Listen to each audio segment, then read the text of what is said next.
Hello, good morning, सुप्रभात, नमस्कार सभी को। मैं एस के मिश्रा अपने नए वीडियो के साथ आप लोगों के सामने हाजिर हूं। आज का हमारा टॉपिक है फायर लोड। बहुत ही इम्पोर्टेंट और बहुत ही बड़ा चैप्टर है ये, और इसमें कई सारी चीज़ें हैं पढ़ने के लिए। तो दोस्तों, फायर लोड होता क्या है?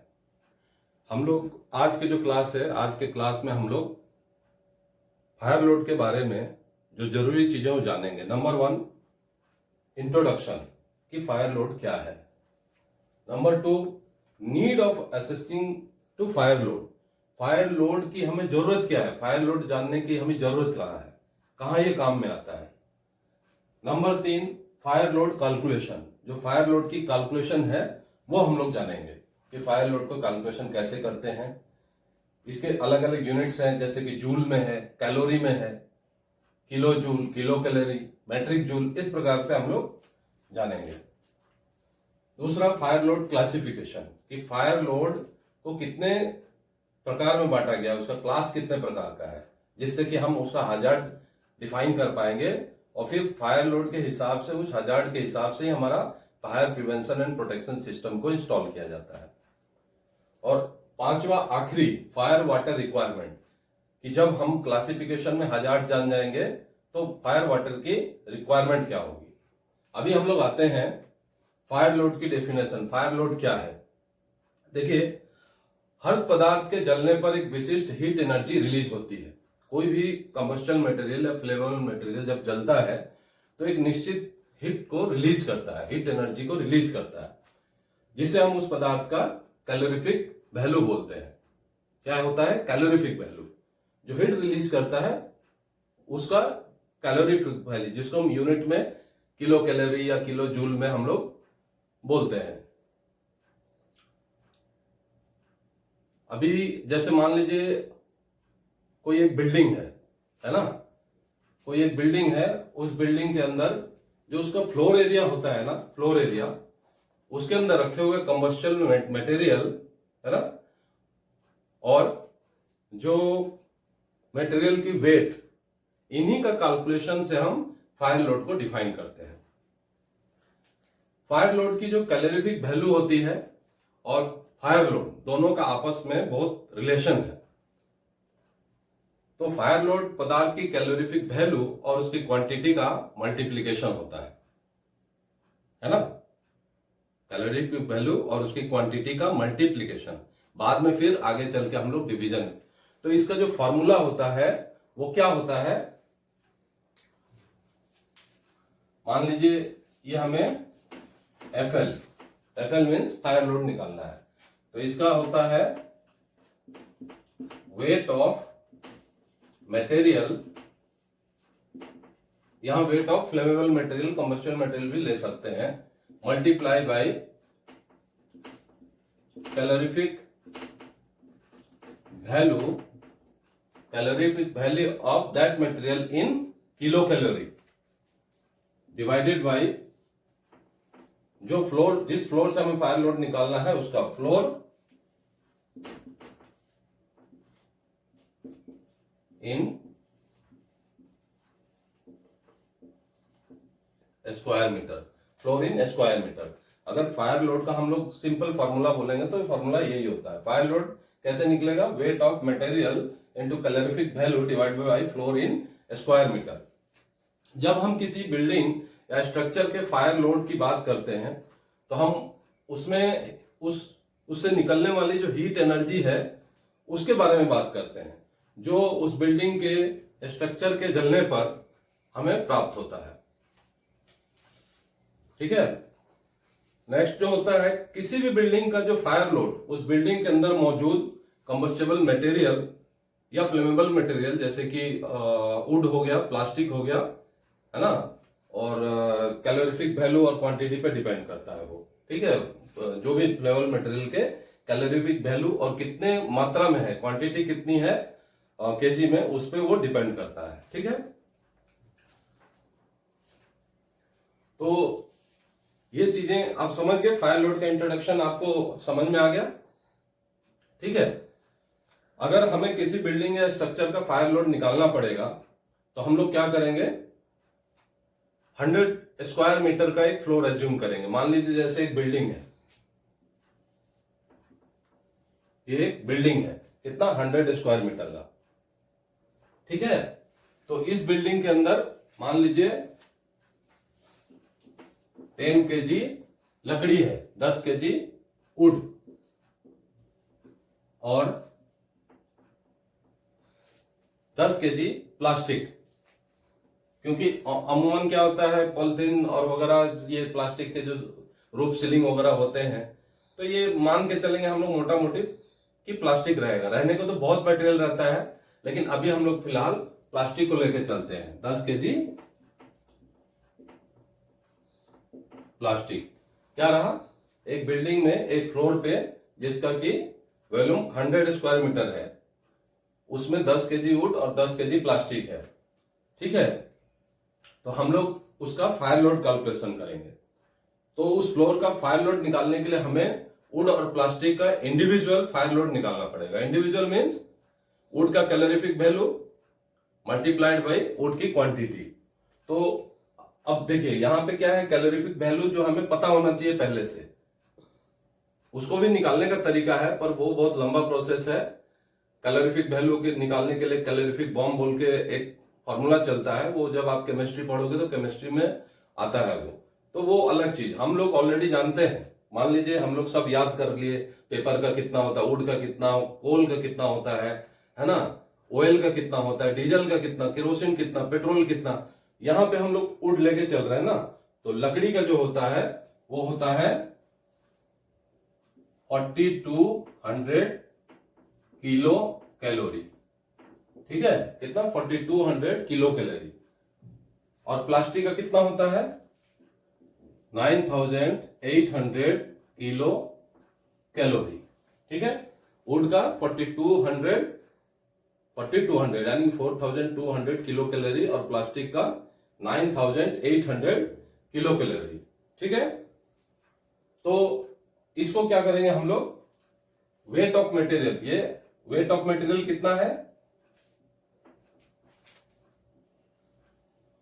वुड का वेट ऑफ मटेरियल है 10 kg, ठीक है। और उसका कैलोरीफिक वैल्यू कितना है 4200, ठीक है। तो ये कितना हो गया, ठीक है, 42,000 किलो कैलोरी, किलो कैलोरी, ठीक है, 42,000 किलो कैलोरी। अभी सेम इसी प्रकार हम लोग क्या करेंगे, प्लास्टिक का भी निकालेंगे। प्लास्टिक का कितना है 10 kg, इस बिल्डिंग के अंदर कितना है 10 kg, और कैलोरीफिक वैल्यू अपने को पता है 9800 kilo calorie, equal to multiply करेंगे कितना होगा,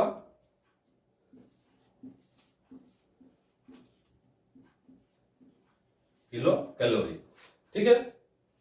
तो अभी हम लोगों को क्या, weight of material to calorific value करके हमने दोनों मटेरियल का फायर लोड हमने निकाल लिया, जो हीट रिलीज कितना हो रहा है वो हमने निकाल लिया, रेट ऑफ हीट रिलीज, ठीक है।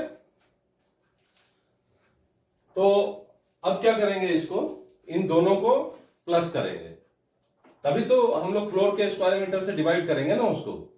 तो इन दोनों को प्लस करेंगे तो कितना आएगा 1,40,000 किलो कैलोरी, ठीक है।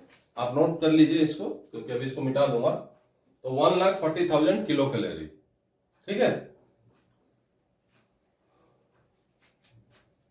देख लीजिए एक बार इसको, आंसर कितना आया इन दोनों को प्लस करने से, इनका दोनों का प्लास्टिक और वुड का निकालने से आया 1,40,000 डिवाइडेड 1,40,000 किलो कैलोरी। अभी हम लोग क्या करेंगे, फायर लोड डेंसिटी जानने के लिए कि भाई उस बिल्डिंग के अंदर उस फ्लोर पे एक्चुअल फायर लोड कितना पड़ रहा है, उसके लिए हम लोग 1,40,000 को floor in square metre area से हम लोग डिवाइड कर देंगे। तो ये हमने फ्लोर कितना स्क्वायर मीटर का लिया था, 100 स्क्वायर मीटर का लिया था, ठीक है। फ्लोर हमने कितना लिया था 100 स्क्वायर मीटर का। तो फॉर्मूला हम पुट करेंगे, यहां दोनों को प्लस करने के बाद कितना आया था 1,40,000 40,000, ठीक है ना, kilo calorie divided by 100 metre square या स्क्वायर मीटर। ठीक है, ये फॉर्मूला बैठ गया, सिंपली है ना, बिल्कुल बैठ गया ना। आंसर कितना आएगा, 1400 किलो कैलोरी पर मीटर स्क्वायर। देखिए यहां यूनिट को जरूर ध्यान रखिएगा, मैंने किलो कैलोरी जो भी लिया है ना, किलो कैलोरी से मीटर स्क्वायर, तो यूनिट जब हम आंसर निकालेंगे तो 1400 किलो कैलोरी पर मीटर स्क्वायर। ठीक है ना। यहां पे एक चीज और ध्यान दीजिएगा, 4200 जो किलो कैलोरी पर केजी, ठीक है ना, इसलिए हमने 10 केजी से मल्टीप्लाई किया था, तब आंसर उतना आया था। दोनों को प्लस करके हम लोग ये निकाल दिए। ठीक है, तो अभी कितना आ गया, 1400 किलो कैलोरी पर square metre fire load density, यानी कि आपका फायर लोड निकल गया। ठीक है, अभी देखिए किसी भी बिल्डिंग का स्ट्रक्चर का जो फायर लोड के बेस पे हम किसी भी बिल्डिंग या स्ट्रक्चर उसकी रिस्क कैटेगरी के हिसाब से हम बिल्डिंग के रिस्क को आइडेंटिफाई करते हैं, और जब हमने उस रिस्क को आइडेंटिफाई कर लिया तो उसी के हिसाब से जो है हम उसमें फायर प्रिवेंशन या प्रोटेक्शन का बैठाते हैं, इंस्टॉल करते हैं। ठीक है, तो अभी क्या हुआ, ये कैलकुलेशन आपने देख लिया, आप लोग इसको चाहो तो नोट कर लो। ठीक है, वैसे देखोगे तो ज्यादा याद रहेगा, नोट करने से ठीक है ना। अभी नेक्स्ट क्या है, हमने इंट्रोडक्शन देख लिया। ठीक है, introduction, need of assessing fire load जान लिया, और फायर लोड का कैलकुलेशन जान लिया। ये तीनों पॉइंट हमने जान लिया। ठीक है, अब नेक्स्ट है फायर लोड क्लासिफिकेशन। ठीक है, तो फायर लोड क्लासिफिकेशन से पहले हम एक चीज और जानेंगे कि फायर लोड तो इंट्रोडक्शन हमने जान लिया, क्यों असेसिंग करते हैं फायर लोड ये भी हमने जान लिया, इसका कैलकुलेशन भी जान लिया। कैलकुलेशन मैंने आपको किलो कैलोरी में दिखाया है, लेकिन इसको हम लोग किलो जूल में भी, अगर आपको क्वेश्चन मिलता है किलो जूल, क्योंकि वो भी एक हीट एनर्जी रिलीज करने का यूनिट है कि कितना हीट एनर्जी प्राप्त हो रहा है, किलो जूल है। ठीक है ना, तो वो भी हमने इसमें शो नहीं किया, लेकिन आपको बता दूं कि किलो जूल जो होता है और किलो कैलोरी, इसमें कोई डिफरेंस ज्यादा नहीं होता है। एक्चुअली एसआई यूनिट जो होता है ना, वो जूल में होता है, और जो मैट्रिक्स सिस्टम में जो यूनिट होता है वो किलो कैलोरी में होता है। और जूल से किलो कैलोरी क्या होता है, बड़ा होता है। क्यों बड़ा होता है, 1 किलो कैलोरी में 1 kilo calorie equal to 4184 joule. ठीक है, इतना जूल होता है एनर्जी, ये हीट रिलीज करने की एनर्जी का यूनिट है। ठीक है,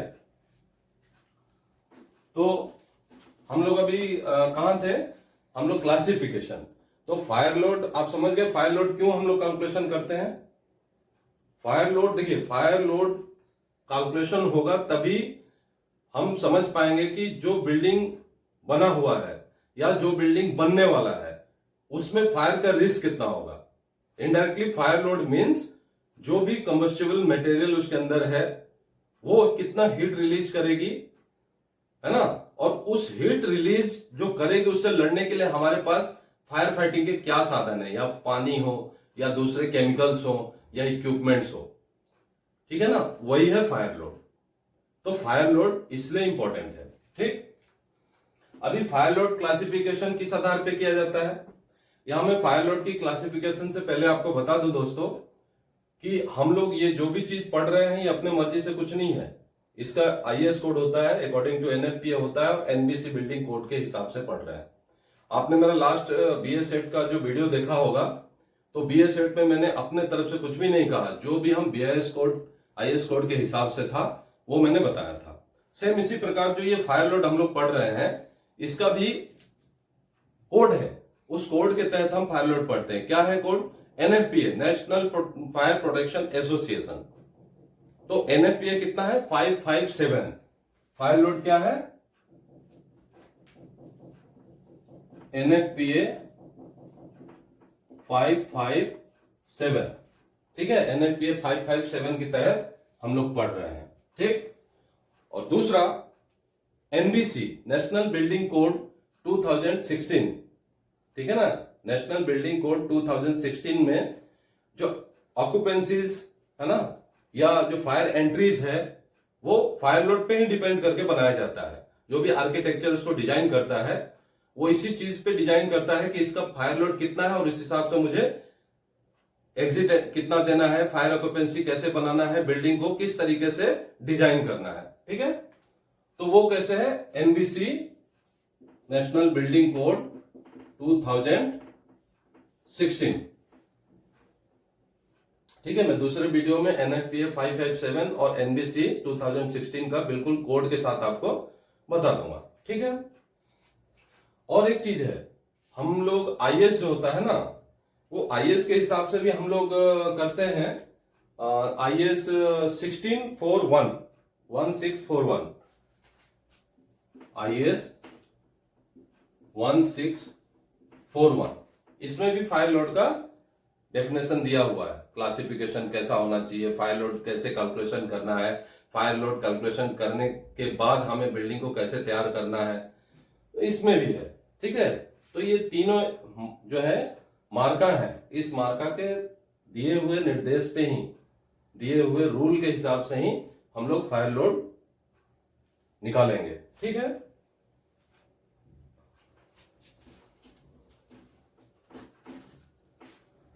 अब देखिए, फायर लोड का जो फायर लोड होता है वो दो प्रकार का होता है, ठीक है। फायर लोड कितने प्रकार का होता है, दो प्रकार का। क्या क्या, एक होता है फिक्स्ड फायर लोड,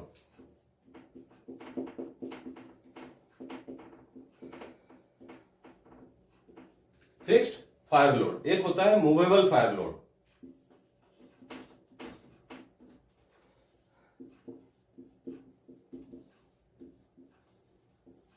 क्या हो गया, फायर लोड कितने प्रकार का है, दो प्रकार का, fix fire load, movable fire load. Fix fire load क्या होता है, जैसे कोई भी बिल्डिंग हमने बनाया तो उसका गेट, उसका विंडो, ठीक है, उसमें फिक्स जो अलमीरा होता है जिसको कपबोर्ड बोलते हैं, सेल्फ वगैरह जो फिक्स रहता है, ये सब होते हैं फिक्स्ड, इनको हम हटा नहीं सकते, इनको बदल नहीं सकते, है ना। तो इसलिए उसको बोलते हैं फिक्स फायर लोड। जब वैसी चीजें जलेंगी तो उससे जो हीट रिलीज होगा वो होगा फिक्स फायर लोड। और मूवेबल फायर लोड क्या होता है, जैसे आपका फर्नीचर हो गया, है ना, पर्दे हो गए, है ना, और दूसरे आइटम्स जो हैं वो हो गए आपके मूवेबल फायर लोड। क्लियर। अभी हम लोग आते हैं फायर की क्लासिफिकेशन। ये मैंने इसलिए बताया कि देखिए फायर की क्लासिफिकेशन से ये जरूरी है पहले हमें फायर लोड का क्लियर हो जाना। अब हम यहां पे फायर लोड से बिल्कुल क्लियर हो गए।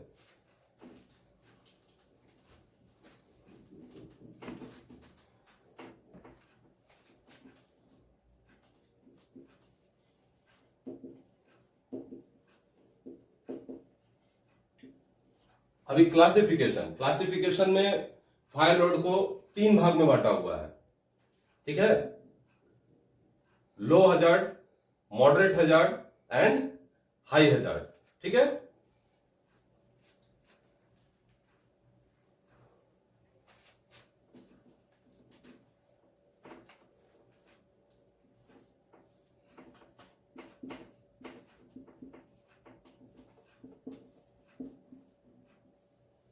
लो हजार्ड क्या होता है कि जब कितना हीट रिलीज करेगा, 2,75,000 किलो कैलोरी, ठीक है, ध्यान से सुनिएगा, 2,75,000 किलो कैलोरी से नीचे, कितना, 2,75,000 किलो कैलोरी से नीचे, यानी कि below than 2,75,000 kilo calorie heat energy जो रिलीज होगी उससे नीचे को बोलेंगे लो हजार्ड, ठीक है। क्लियर। अब देखिए इसमें अगर हम ब्रिटिश थर्मल यूनिट लेंगे ना तो 1,00,000 से नीचे को बोलेंगे 1,00,000 ब्रिटिश थर्मल यूनिट, BTU बोलते हैं, British thermal unit, below than 1,00,000। तो तो ये रहेगा लो हजार्ड। ठीक है, अभी मॉडरेट हजार्ड, मॉडरेट या मीडियम हजार्ड।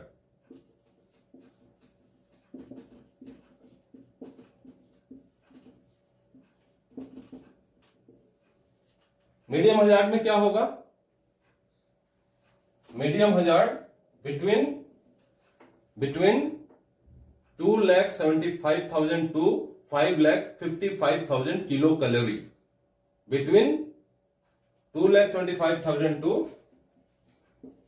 75,000 से 5,55,000 किलो कैलोरी। 2,75,000 से 5,55,000 के बीच में, मतलब 2,75,000 5,55,000 तक के बीच में जो भी हीट रिलीज होगी कैलोरीफिक वैल्यू में, किलो कैलोरी में, वो होगा मीडियम हजार्ड। ठीक है, और ब्रिटिश थर्मल यूनिट में कितना होगा? ये 2 लाख से कम। कितना? 2 लाख से कम। ठीक है, हो गया ना? Low hazard, medium hazard, then high hazard.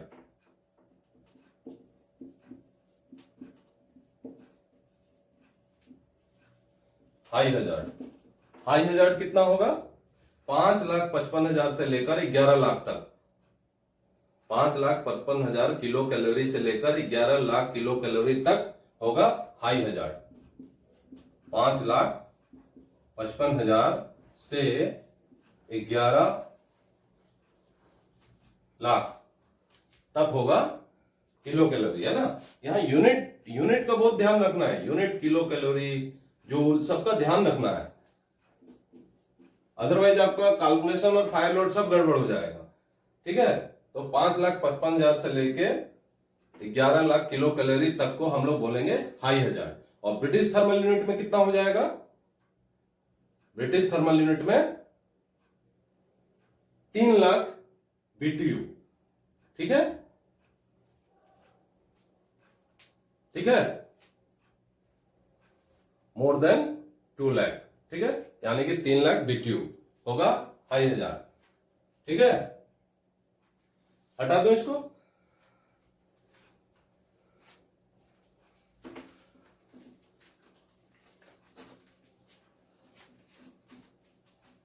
अब देखिए, हमारा ये पूरा क्लियर हो गया। Introduction, need of assessing fire load calculation, fire load classification, यहां तक क्लियर। अभी आइए फायर वाटर रिक्वायरमेंट, कि अगर लो हजार्ड है, मीडियम हजार्ड है, हाई हजार्ड है, तो फायर लोड के हिसाब से फायर वाटर रिक्वायरमेंट क्या होगा? ठीक है ना? फायर का वाटर रिक्वायरमेंट ऐसा होगा कि आपको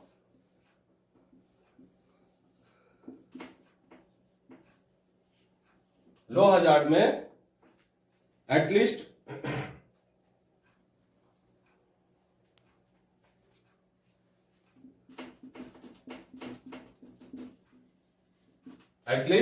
कितने घंटे तक पानी आपको देना होगा? कितने घंटे तक? एटलीस्ट 2 घंटे तक पानी आपको देना होगा। मतलब 1 आवर वाटर कैपेसिटी। ठीक है, 1 आवर कैपेसिटी।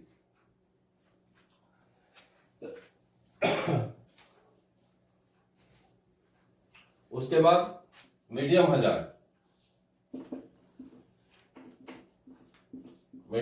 में क्या होगा? At least 2 hour capacity. ठीक है, at least 2 hour water capacity for fire fighting. At least 2 hour fire fighting capacity. किसमें? मीडियम हजार्ड में। और हाई हजार्ड में कितना होगा?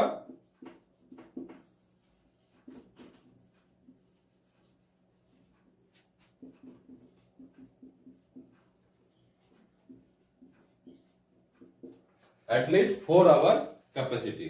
ठीक है, तो आपको ये पता चल गया जो पांच जो हमने ये टॉपिक लिया था, introduction, need of assessing fire load calculation, fire load classification and fire water requirement. तो इससे आपने फायर लोड को क्लियर हो गया। अब दोस्तों ये फायर लोड इतनी इंपॉर्टेंट क्यों है फायर सर्विसेज में? ये इंपॉर्टेंट इसलिए है कि मान लीजिए अभी ऑडिटर का कोर्स करते हैं ना, तो वो ऑडिट करते हैं कि हमें किस जगह पे कितना फायर लोड है, वो कैलकुलेशन करके देते हैं और उसका वो फीस लेते हैं, पैसे लेते हैं। तो कोई ऑडिटर 10,000 लेता है, कोई ऑडिटर 1 लाख लेता है और कोई ऑडिटर 10 लाख लेता है। तो डिपेंड करता है कि वो कैसे उसको कैलकुलेशन करेगा। जैसे देखिए अभी हमने फायर लोड में पढ़ा कि भाई कंबस्टिबल मटेरियल, यानी एक बिल्डिंग के फ्लोर के अंदर 10 केजी लकड़ी है, 10 केजी प्लास्टिक है। ये तो इजी वे में समझाने के लिए मैंने आपको बता दिया। बट मान लीजिए उस बिल्डिंग के अंदर सोफा है, तो सोफा में जो रुइयां हैं वो उनका अलग वेट होगा, लकड़ी है उसका अलग वेट होगा, जो रेक्जिन के कवर्स हैं वो उसका अलग वेट होगा। तो हो गया ना डिफिकल्ट, सबका अलग अलग वजन करना पड़ेगा।